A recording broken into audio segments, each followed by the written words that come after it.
안녕하세요. 브레인업 신경과 김지선입니다. 어느 날부터 고개가 한쪽으로 자꾸 기울어지거나 머리가 떨려서 일상생활이 힘드신가요? 오늘은 드문 병이지만 굉장히 힘든 병이죠. 경추성 근긴장 이상증인 사경증에 대하여 이야기를 나눠보도록 하겠습니다. 먼저 근긴장 이상증이란 무엇일까요? 쉽게 말하자면 근육이 한 번에 과도하게 긴장하는 병인데요. 우리 근육은 서로 짝꿍이 있습니다. 그래서 한쪽이 긴장하면 한쪽은 이완하면서 움직이게 됩니다. 예를 들면 우리가 팔을 굽힐 때 이두근은 수축하고 삼두근은 이완돼야 되죠. 이것을 전문 용어로 상호 억제라고 합니다. 그런데 이 조절이 고장나면 상충하는 근육들이 한꺼번에 힘을 줘버립니다. 그 결과 몸이 비정상적으로 꼬이거나 굳어버립니다. 특히 목 근육에서 이 현상이 나타나는 것을 우리가 사경증이라고 부릅니다. 흔히 통증과 떨림을 잘 동반합니다. 그래서 처음에는 목 MRI, CT도 찍고 여러 가지 주사도 맞으면서 물리치료를 하게 되죠. 하지만 사경증인 경우에는 이러한 단순한 치료로 호전되지 않는 경우가 대부분입니다. 또한 목 근육이 떨리기 때문에 처음에는 떨림으로 치료를 받는 경우도 꽤 많습니다. 사경증은 겉모습에 따라 크게 4가지로 분류합니다. 첫 번째는 회전형인데요. 턱이 어깨 쪽으로 돌아가는 가장 흔한 형태죠. 두 번째는 기울임형이고 귀가 어깨 쪽으로 붓는 듯한 모습입니다. 세 번째, 네 번째는 앞 굽힘형이나 뒤 굽힘형, 고개가 앞으로 숙여지거나 뒤로 젖혀집니다. 하지만 더 중요한 분류는 원인에 따른 분류입니다. 뼈나 근육 자체의 문제인 2차성 사경증인지 뇌회로에 문제가 있는 특발성 근긴장 이상증인지 감별하는 것이 치료의 핵심입니다. 원인 중에 가장 중요한 신경학적 원인을 보면 이것이 본태성 또는 특발성 근육 긴장 이상이라고 하는데요. 성인 사경증은 MRI나 뇌 구조, 근육 자체에는 이상은 없습니다. 그런데 우리 뇌의 운동 조절 시스템인 기저핵, 시상, 피질회로의 기능적 조절이 실패한 결과입니다.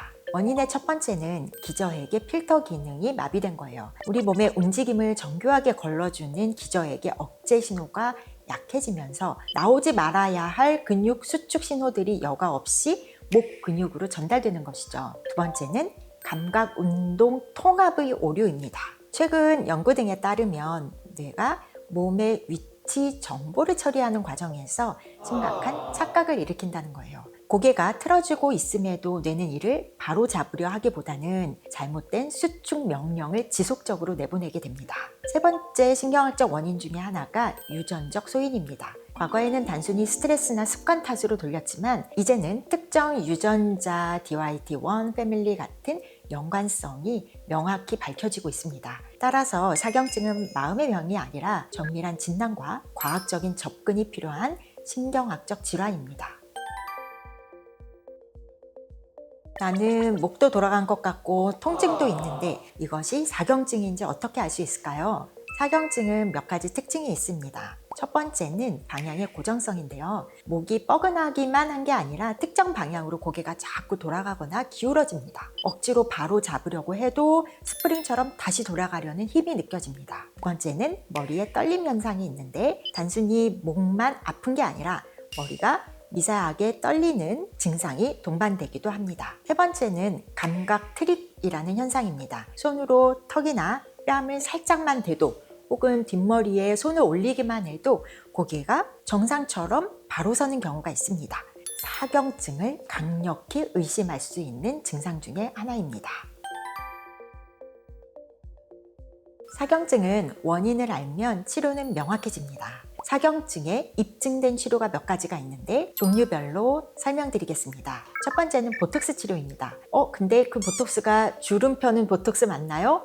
라고 생각하시죠? 맞습니다. 사경증 치료의 핵심이 바로 이 보톡스, 보툴리눔 톡신입니다. 보툴리눔 톡신은 근육을 마비시키는 역할을 합니다. 과도하게 수축하는 특정 근육에 정확히 주입해서 뇌의 잘못된 명령을 근육 측에서 차단을 하는 거죠. 두 번째는 약물 치료입니다. 뇌 내 신경 전달 물질의 균형을 맞추는 항콜린제 등을 사용할 수가 있습니다. 세 번째는 TMS 경두계 자기자극술도 사용합니다. 뇌에서 자기장을 보내 기저에게 비정상적인 회로를 재조정하는 첨단 비수술적 치료죠. 네 번째로는 DBS라고 하는 수술을 하게 됩니다. 증상이 아주 심한 경우에 뇌에 전극을 심어서 신호를 직접 조정하는 뇌신부 자극술을 고려할 수 있습니다. 사경증은 고치기 힘든 고질병이 아니라 관리가 가능한 신경계 질환입니다. 사경증의 정확한 원인을 찾아서 뇌와 근육을 입체적으로 치료한다면 굉장히 많이 좋아질 수 있습니다. 어느 병원, 어느 과를 가야 할지 몰라서 시간을 낭비하는 경우도 많이 있으신데요. 명확히 말씀드리자면 신경과 중에서도 파킨슨병 및 이상운동증 세부 전공이 이 사경증을 진단하고 치료하는 파트입니다. 파킨슨병 전문 선생님들께 꼭 상담해 보시면 좋겠습니다. 오늘 하루도 좋은 하루 되세요. 감사합니다.